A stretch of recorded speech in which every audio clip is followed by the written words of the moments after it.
క్రీస్తు నామమున మీ అందరికీ కూడా వందనాలు తెలియజేస్తూ ఉన్నాం. మరి ఈరోజు మన మధ్యలో వాక్యమును వివరించడానికి సహోదరులు సేవకులు యేసుపాదం గారు కూడా సిద్ధపడి ఉన్నారు. అయితే కొద్ది నిమిషాలు నేను దేవుని యొక్క వాక్యమును తెలియజేసి తదుపరి సేవకులకు యేసుపాదం గారికి ఒక సమయాన్ని అప్పగించాలనే ఆలోచనను కలిగి ఉన్నాము. కొద్ది నిమిషాలు దేవుని వాక్యమును మనము ధ్యానించుకుందాం. అయితే ఈరోజు పరిస్థితులను మనం పరిశీలన చేస్తూ ఉన్నప్పుడు చాలామంది కూడా ఈరోజు చాలా సంతోషంలో మునిగిపోయిన సందర్భాలను మనం చూస్తూ ఉన్నాం. దానికి గల కారణము ఒకవేళ ఏమిటి అని పరిశీలన చేసినట్లయితే మీ అందరికీ తెలుసు, డిసెంబర్ 25 క్రిస్మస్గా లేదా సెమీ క్రిస్మస్గా ఈ నెలంతా కూడా చాలా ప్రార్థనలు కూటములు జరుగుతూ ఉన్నాయి. అయితే ఈరోజు మనము ఏర్పాటు చేసుకున్న కూడికైతే దానికి సంబంధించింది అయితే ఏమాత్రము కూడా కాదు. ఒకవేళ అటువంటి ఉద్దేశంలో ఎవరైనా ఉండినట్లయితే అది పొరపాటు.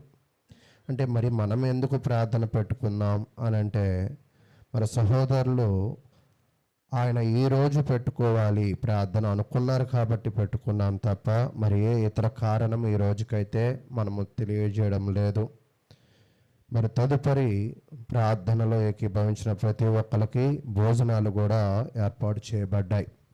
అయితే కొద్ది నిమిషాలు నేను వాక్యాన్ని తెలియజేసి మిగిలిన సమయాన్ని సేవకులకు ఇస్తాను. అయితే సహోదరులు నాకు రక్షకుడు గురించిన విషయాలను తెలియజేయమని తెలియజేశారు. రక్షకుడు లేదా విమోచకుడు అనే విషయాన్ని తెలియజేయమన్నాడు. ఒకవేళ రక్షకుడు అని దేనిని అనగలం, లేదా విమోచకుడు అని దేనిని అనగలం?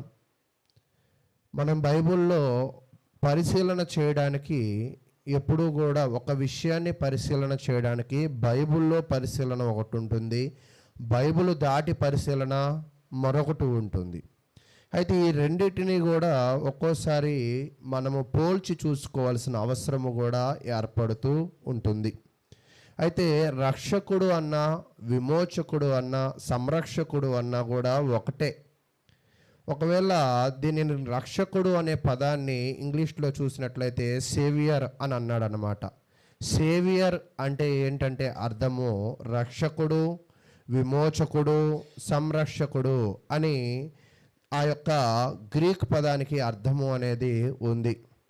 అయితే బైబిల్లో ఎప్పుడైనా రక్షకుడు అనే పదము ఎన్నిసార్లు ఉంది అని ఎవరైనా పరిశీలన చేసిన వాళ్ళు ఉన్నారా?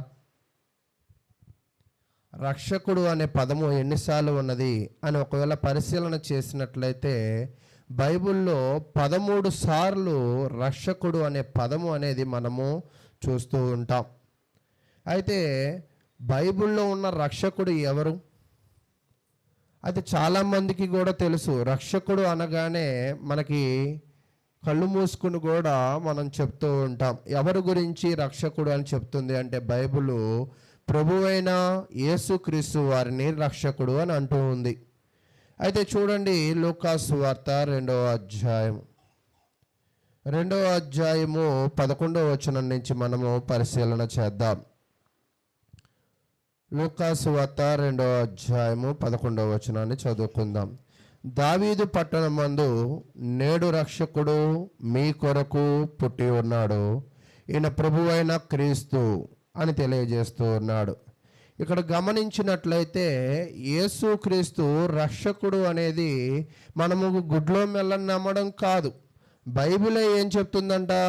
యేసు ఏమై ఉన్నాడంటే రక్షకుడు అయి ఉన్నాడు అని తెలియజేస్తూ ఉంది. అయితే ఈ రక్షకుడు ఇప్పుడు వచ్చిన తంతు ఏంటి, ఇప్పుడు వచ్చిన ఇబ్బంది ఏమిటి అనేది చూసినట్లయితే ఈ రక్షకుడు గురించిన కొంత అవగాహన చాలామందిలో లేదు. ఉంది అని అనుకుని మనం అందరం ఏం చేసుకుంటున్నారంటే చాలామంది క్రిస్మస్ చేసుకుంటూ ఉన్నారు.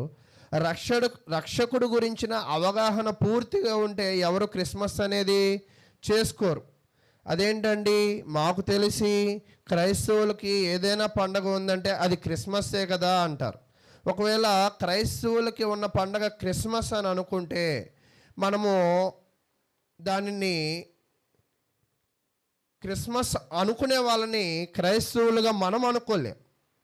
అంటే క్రైస్తవులకి క్రిస్మస్ అనే పండగ అనేది దేవుడు మనకి ఇవ్వలేదు. పోనీ దేవుడు ఇవ్వకపోతే అపోస్తులు ఇచ్చారా అంటే అపోస్తులు కూడా మనకి ఇవ్వాల. అంటే ఈరోజు పండగలు ఎక్కువ శాతం ఎందుకు చేసుకుంటారంటే మన గొప్పని, మన ధనాన్ని, మన యొక్క దానిని అందరికీ చూపించడానికి చేసుకుంటూ ఉంటారు. అయితే క్రీస్తు గొప్పను నువ్వు చూపించాల్సిన పని నీకేమీ లేదు. క్రీస్తు ఎప్పుడో గొప్పవాడు. ఆయన గొప్పవాడని సమస్త జనులు కూడా తెలుసుకున్నారు. అందుకే చెప్తూ ఉంటుంది అన్నమాట ఒక పాట, శతాధిపతి ఏ సాక్ష్యం ఇయ్యగా. ఏమని సాక్ష్యం ఇచ్చాడంటే యేసు గొప్పవాడని. అంటే బైబిల్ చరిత్రను మనం పరిశీలన చేస్తే యేసు గొప్పవాడని అనేక పర్యాయములు సాక్ష్యం ఇవ్వబడ్డాయి. అయితే యేసు పుట్టుక గురించిన అవగాహనను మనం కొంచెం ముందుకు వెళదాం. యేసు ఎప్పుడు పుట్టాడో చాలామందికి తెలియదు. తెలియని దానిని వెతకడానికి చాలా ప్రయత్నం చేస్తూ ఉంటారు. ఒక్కోసారి నేను కూడా ఫ్లిప్కార్ట్లోనూ అమెజాన్లో వస్తువులు ఆర్డర్ పెడుతూ ఉంటా.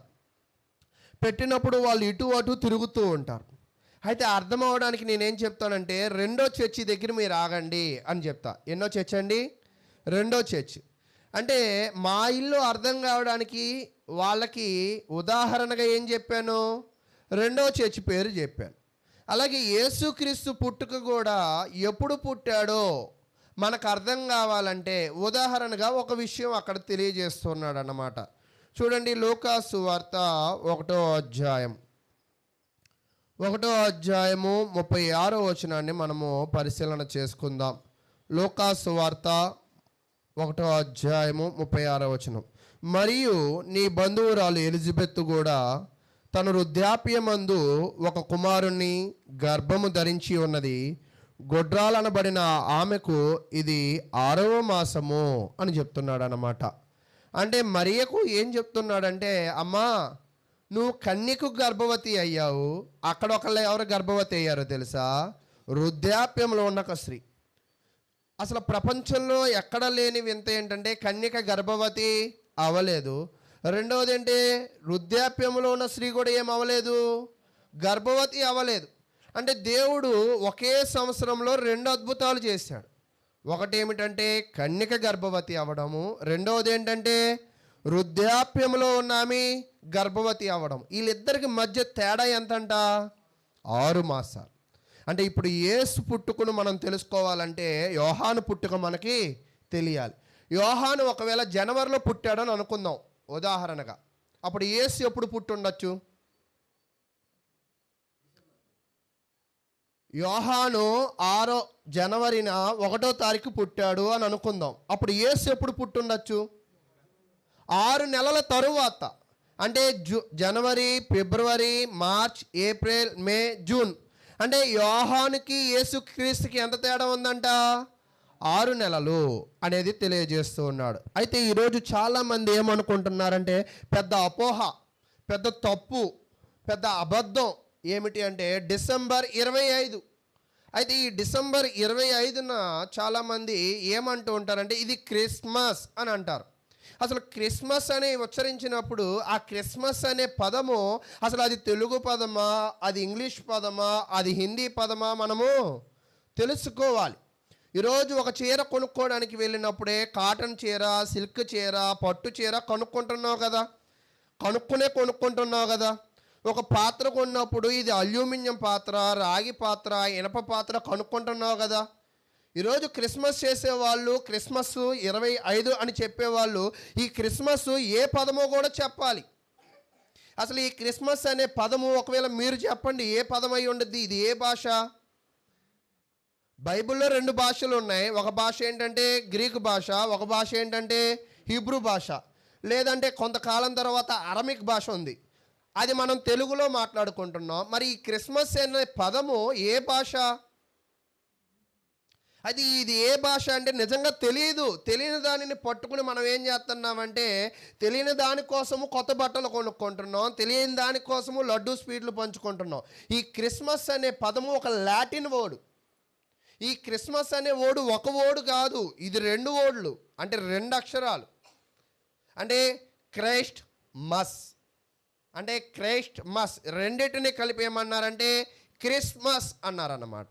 అయితే ఇక్కడ మనం అర్థం చేసుకోవాల్సింది ఏంటంటే, ఈ క్రిస్మస్ అనే పదము మరి బైబిల్లో హీబ్రూలో చెప్పలేదు, గ్రీకులో చెప్పలేదు, పోనీ తర్జుమా తెలుగులో కూడా రాలా. మరి ఎలా దూరింది మధ్యలోకి? ఇది ఎలా దూరింది అంటే, అపోస్తులు ఏమి చెప్పలా. వాస్తవానికి మనము ఎవరిని బట్టి ఆచరించాలి అంటే, అపోస్తులు ఆచరిస్తే మనము ఆచరించాలి. ఒకవేళ బైబిల్ చెబితే మనము చేయాలి. మొదటి శతాబ్దంలో క్రైస్తవులు చేస్తే మనము చేయాలి. ఎఫెసీ, గలతీ, దెసలోనిక ఒకవేళ ఆ పత్రికల్లో ఏమైనా పండగ చేసుకోమని చెప్పాడా? అక్కడ కూడా చెప్పాల. అంటే ఇక్కడ చూడండి, అపోస్తులు చెప్పలా, మొదటి శతాబ్దపు క్రైస్తవులు చేయలా, పత్రికలో ఉన్న వాళ్ళు చేయలా, బైబిల్ అస్సలు చెప్పలా. అస్సలు చెప్పని దానిని పట్టుకుంటాం.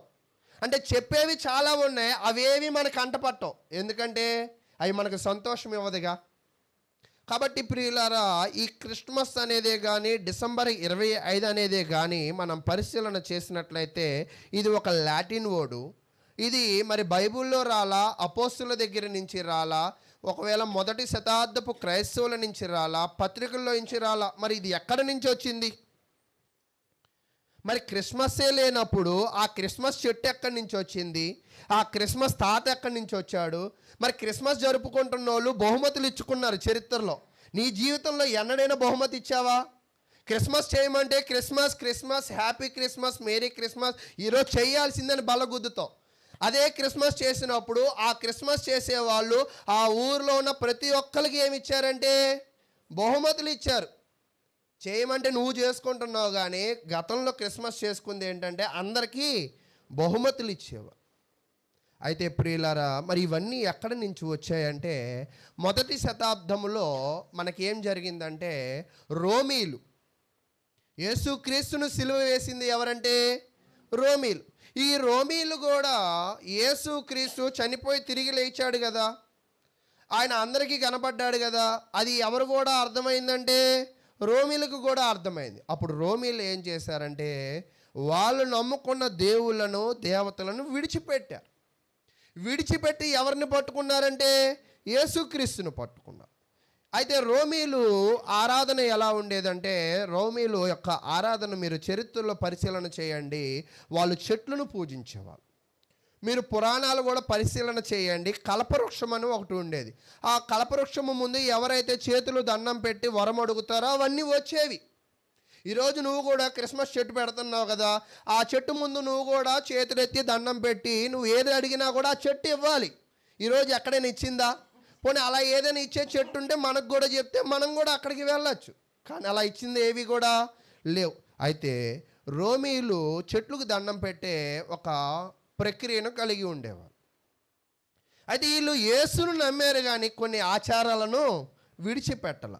అయితే చెట్లను నమ్ముతున్నాం కదా అని ఒక చెట్టును పట్టుకుని, ఒక రోజును పట్టుకుని వాళ్ళు ఆరాధించేదానికి ఆ క్రిస్మస్ను క్రీస్తు పుట్టుకు మనం చేద్దామని వాళ్ళకి నచ్చిన పనినది చేశారు. అయితే మరొక విషయం ఏంటంటే, డిసెంబర్ అంటున్నాం కదా. ఇప్పటిదాకా నేనేం చెప్పానంటే, క్రిస్మస్ అనే పదము లాటిన్ పదము. ఆ చెట్టు ఎక్కడి నుంచి వచ్చిందంటే రోమిలు తెచ్చారు. ఆ తాత ఎక్కడి నుంచి వచ్చాడంటే చరిత్రలో నుంచి వచ్చాడని చెప్పా. ఇవన్నీ కూడా మనుషులలో నుంచి వచ్చాయి, కానీ దేవుని దగ్గర నుంచి రాలేదు. అయితే రాకపోవడమే కాదు, కానీ చాలామంది క్రిస్మస్ని డిసెంబర్లోనే చేసుకుందామని అనుకుంటారు. కొంతమంది ఏమంటారంటే, మనం ప్రార్థన పెట్టుకుందాం కానీ క్రిస్మస్ లేదని చెప్దామండి అంటారు. ఏం పెట్టుకుంటారంట? ప్రార్థన పెట్టుకుంటారు కానీ ఏం లేదని చెప్తారంట, క్రిస్మస్ లేదని చెప్తారు. క్రిస్మస్ లేదని చెప్పడానికి 364 రోజులు ఉన్నాయి. ఈరోజే పెట్టుకుని చెప్పాల్సిన పని కూడా మనకి లేదు. అయితే చాలామంది క్రిస్మస్ అనే దానిది మీకు అర్థమైంది కదా, అది డిసెంబరు అని చెప్పడంలో రెండో తప్పు. క్రిస్మస్ అనే పదమే బైబిల్లో లేదు, అది డిసెంబర్ అనడం మరింత తప్పు. ఎలా మీరు తప్పని చెప్తారంటే, మీకు ఒకవేళ పొలం గురించి, రైతుల గురించి, పల్లెటూర్ల గురించి తెలుసో లేదో నాకైతే తెలియదు. అయితే నాకు కాస్త అవగాహన ఉన్నది. ఏంటి అవగాహన అంటే, ఎవరు కూడా వర్షాకాలాల్లో, చలికాలాల్లో గొర్రెలు కాయరు. మీరు ఎప్పుడైనా పల్లెటూరులో ఉన్న వాళ్ళని పరిశీలన చేయండి. గొర్రెలను ఎప్పుడు కాస్తారంటే ఎండాకాలాల్లో కాస్తారు. ఎందుకు ఎండాకాలాల్లోనే కాస్తారు అంటే, ఎండాకాలాల్లో మొక్కలు ఎక్కువగా ఉండవు. కాబట్టి ఎండాకాలాల్లో ఉన్న మేత అయిపోయిన తర్వాత ఇప్పటికి కూడా పల్లెటూరుల్లో వాళ్ళు పెంచుకునే ఆవులని తోలుకుని వెళ్తారు. దేనికి? గడ్డి మేపడానికి. అయితే ఇక్కడ గొర్రెలు కాచుకుంటూ వెళ్ళేది అది పొగమంచులోనో, చలికాలమో, వర్షాకాలమో కాదు. ఎవరైనా మన దారి పొడుగున వర్షంలో గొర్రెలు కాచుకునే వాళ్ళని ఎవరినైనా మీరు చూసారా? పోనే అవన్నీ సాధ్యపడేవి కావు. అంటే గొర్రెలని చరిత్రలో ఎక్కడ మేపారంటే ఎండాకాలంలో మేపేవాళ్ళు. అంటే ఇప్పుడు క్రీస్తు కాలంలో గొర్రెలను కూడా మేపింది ఎక్కడంటే అది ఎండాకాలం. ఎండాకాలం అంటే ఇంచుమించుగా మార్చ్, ఏప్రిల్, మే, ఈ 3 కాలాలను మనం ఏమంటాము? ఎండాకాలాలు అంటూ ఉంటాం. ఒకవేళ కొంతమంది ఫిబ్రవరి నుంచి అంటారు. ఫిబ్రవరి, మార్చ్, ఏప్రిల్, మే. వీళ్ళు గొర్రెలు కాస్తూ ఉన్నప్పుడు ఒక దూత ప్రత్యక్షమైంది. అంతేనా? దూత ప్రత్యక్షమై ఎవరి గురించి చెప్పింది? యేసు గురించి, ఆయన పుట్టుక గురించి చెప్తూ ఉన్నది. అయితే ఇప్పుడు డిసెంబర్ అని చెప్పడం కూడా అది తప్పు అవుతుంది అని మనం నేర్చుకోవాల్సిన అవసరం. ఒకవేళ చాలామంది యోహాను ఎప్పుడు పుట్టారని చెప్తారంటే మార్చిలో పుట్టారంటారు. యోహాను మార్చిలో పుడితే యేసుక్రీస్తు ఎప్పుడు పుట్టాలా? మార్చ్, ఏప్రిల్, మే, జూన్, జూలై, ఆగస్ట్. ఆయన ఎప్పుడు పుట్టాలా? ఆగస్టులో పుట్టాలి. కొంతమంది యోహాన్ని ఏమంటారంటే సెప్టెంబర్లో పుట్టారని చెప్తారు. అప్పుడు సెప్టెంబరు, అక్టోబరు, నవంబరు, డిసెంబరు, జనవరి, ఫిబ్రవరి. అయితే ఇక్కడ డేటులు అనేది కూడా ఎవరికి కూడా అంతు చిక్కడంలా. ఎందుకు అంతు చిక్కడం లేదు అంటే, దేవుడు దానిని హైలైట్ చేయాలని ఆయన అనుకోలే ముందు. ఒకవేళ ఆయనే హైలైట్ చేయాలనుకుంటే పస్కాని హైలైట్ చేశాడు, అది మనకు తెలుసు. తర్వాత పెంతెకోస్తును హైలైట్ చేశాడు, అది మనకు తెలుసు. తర్వాత పూరీము పండుగలు చెప్పాడు, అది మనకు తెలుసు. ఈరోజు క్రిస్మస్ చేసే వాళ్ళని మీరు వెళ్ళి అడగండి, బైబిల్లో ఎన్ని పండుగలు ఉన్నాయని. వాళ్ళకి క్రిస్మస్ పండుగ తప్ప ఇంకే పండుగలు తెలియదు. బైబిల్లో 7 పండుగలు ఉన్నాయి. అది ఎవరికి అంటే ఇశ్రాయేలు ప్రజలకు అని చెప్తున్నాడు. అయితే చూడండి, మత్తయి సువార్త 15వ అధ్యాయం. మత్తయి సువార్త 15వ అధ్యాయము 9వ వచనాన్ని మనం చదువుకుందాం. మనుషులు కల్పించిన పద్ధతులు దైవోపదేశములని బోధించుచు వారు నన్ను వ్యర్థముగా ఆరాధించుచున్నారు అని చెప్తున్నాడు. ఈరోజు చాలామంది క్రిస్మస్ అనే పదము బైబిల్లో రాలా, ఆ డేటు బైబిల్లో రాలా, ఆ నెల బైబిల్లో రాలా, ఏవి రానివి దేవుడు గ్రంథము చెప్పుతున్నది అని చాలా తప్పు నడవకగా, తప్పు ఆలోచనలతో ముందుకు వెళుతూ ఉన్నారు. అయితే బైబిల్లో కూడా మనకులాగే చెప్పంది చేయడానికి ఒక ఆసక్తిగా ఒక అతను ఉన్నాడు. ఇప్పుడు క్రిస్మస్ గురించి మనకు చెప్పలేదు, చాలామంది చేస్తూ ఉన్నారు. అంటే ఆసక్తి, పండగ చేసుకోవాలని ఆసక్తి. బైబిల్లో కూడా దేవుడు చెప్పనిది ఒకళ్ళు చేయాలని చాలా ఆసక్తిగా ఉన్నాడు. ఎవరు అతను అంటే దావీదు మహారాజు. దావీదు మహారాజు కాలంలో దావీదు ఏం చేశాడంటే, మందసమును ఒక ప్రాంతము నుంచి ఆయన యొక్క ప్రాంతానికి తీసుకువెళ్ళాలి అని అనుకున్నాడు. తీసుకువెళ్ళాలి అనుకోవడం తప్ప అంటే తప్పు కాదు, తీసుకువెళ్ళే విధానము తప్పు. అయితే ఆయన ఏం చేశాడో చూడండి, 2వ సమూయేలు గ్రంథము 6వ అధ్యాయం. 2వ సమూయేలు గ్రంథము 6వ అధ్యాయము 1వ వచనం నుంచి మనం చదువుకుందాం. 2వ సమూయేలు గ్రంథము 6వ అధ్యాయము 1వ వచనం.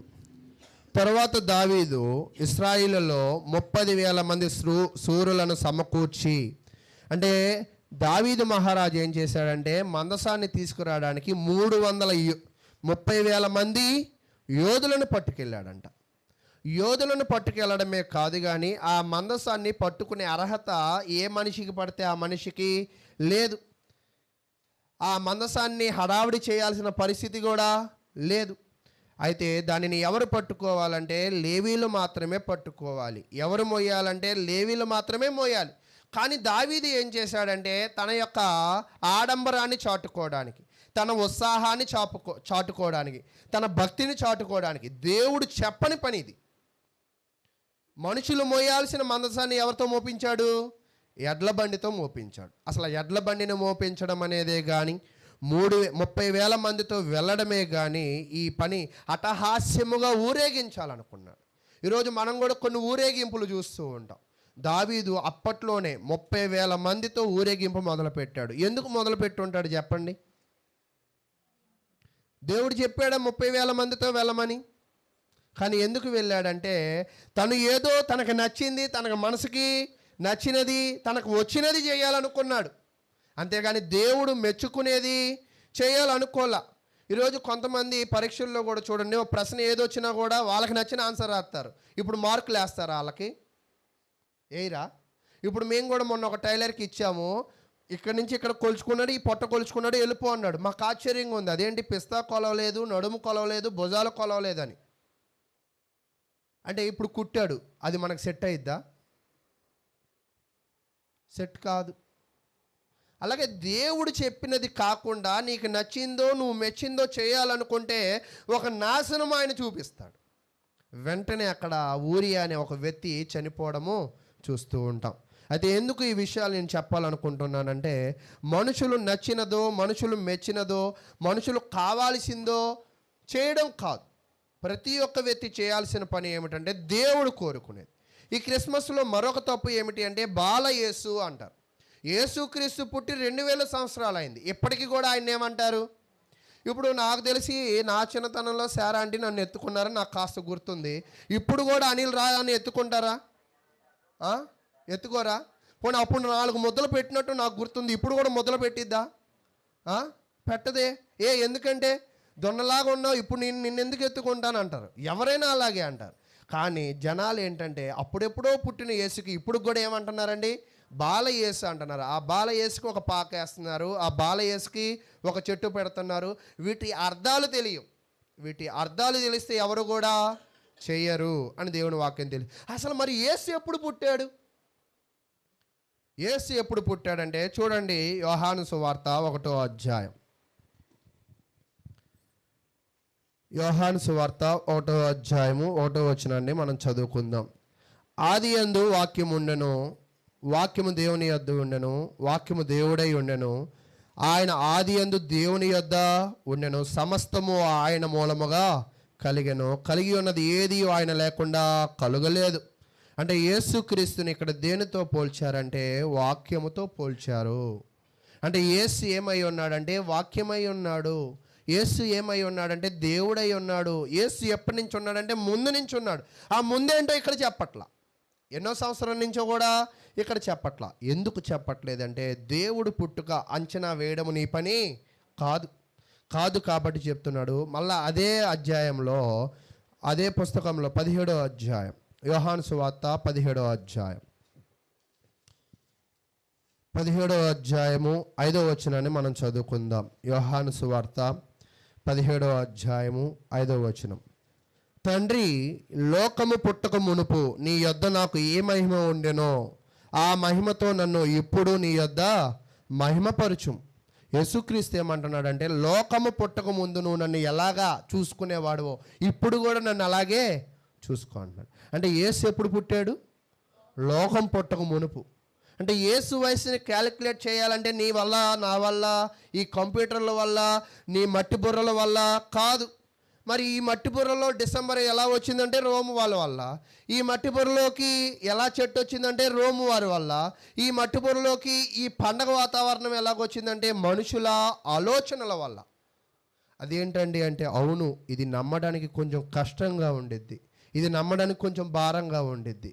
ఈరోజు మన జీవితంలో కూడా మీకు ఎప్పుడు కూడా ఒక విషయాన్ని చెప్తూ ఉన్నాను. ఏంటి అంటే ఒకవేళ అనిల్ అనే వ్యక్తి, ఒకవేళ అనిల్ అడ్రస్ను కనుక్కోవాలంటే ఒక అతను వైజాగ్ అంతా తిరుగుతున్నాడు, కానీ అనిల్ అనే అతను దొరకట్లా. అది సిద్ధాబతులు అనిల్ అనే అతను అస్సలు దొరకట్లా. ఎందుకు దొరకట్లా? అనిల్ ఎక్కడున్నాడు?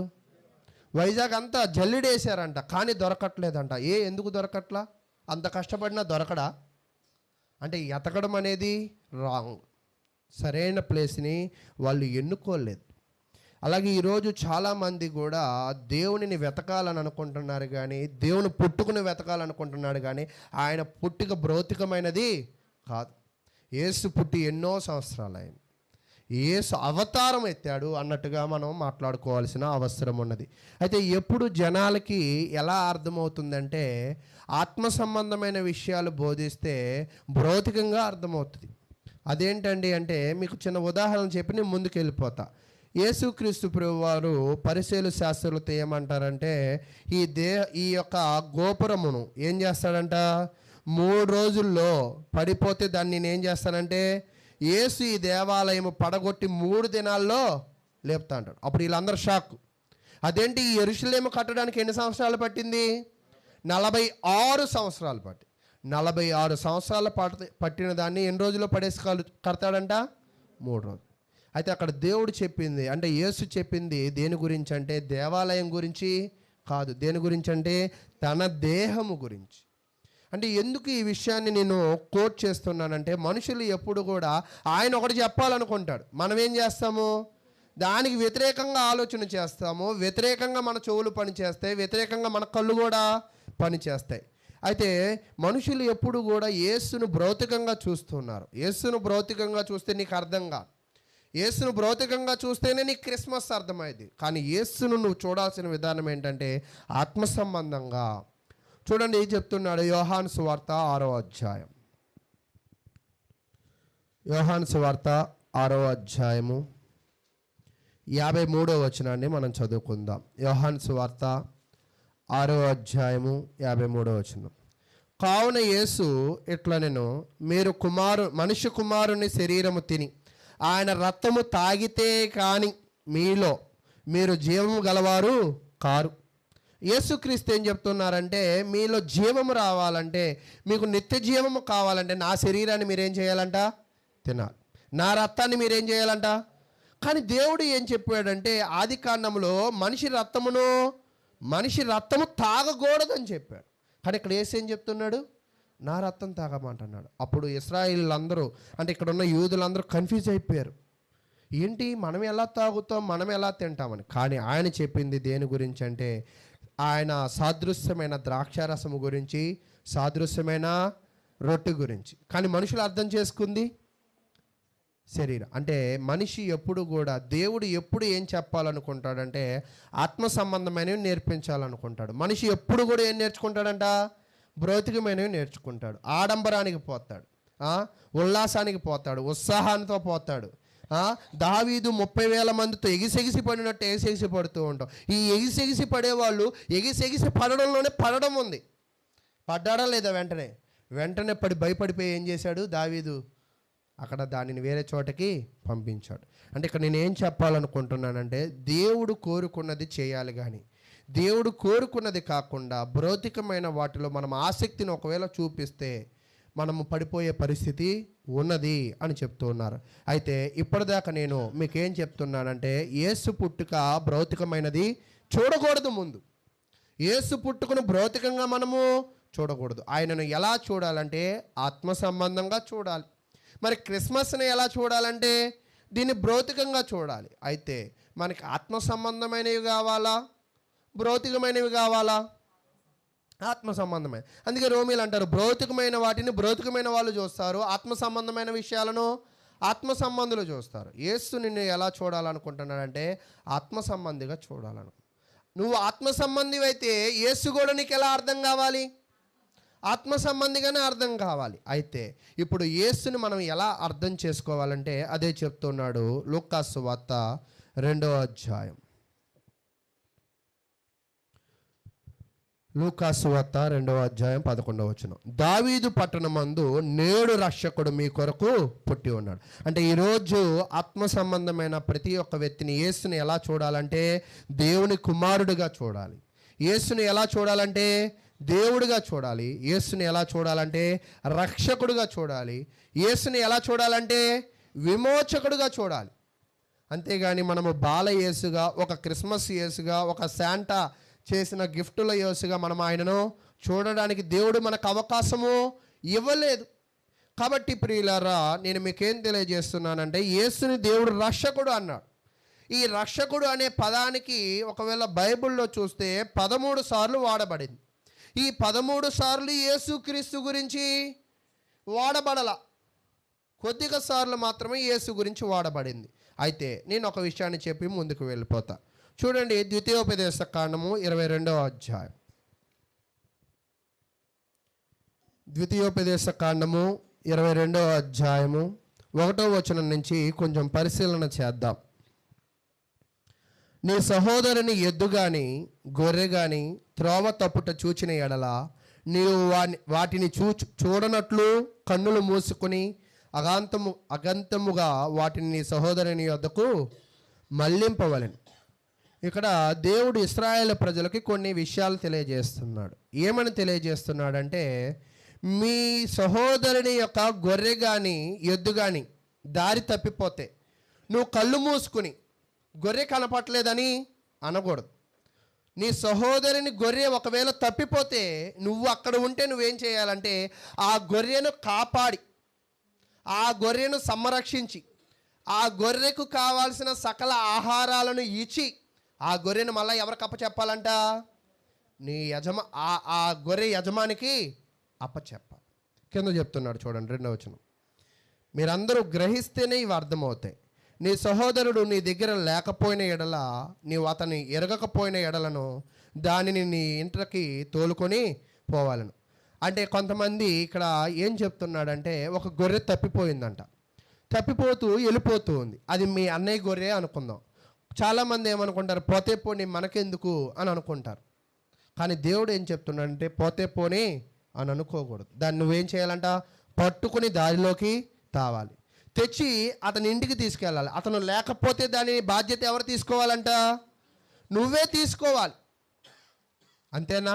నువ్వే తీసుకుని దానిని కాపాడి మరలా ఎవరికి అప్పచెప్పాలంట?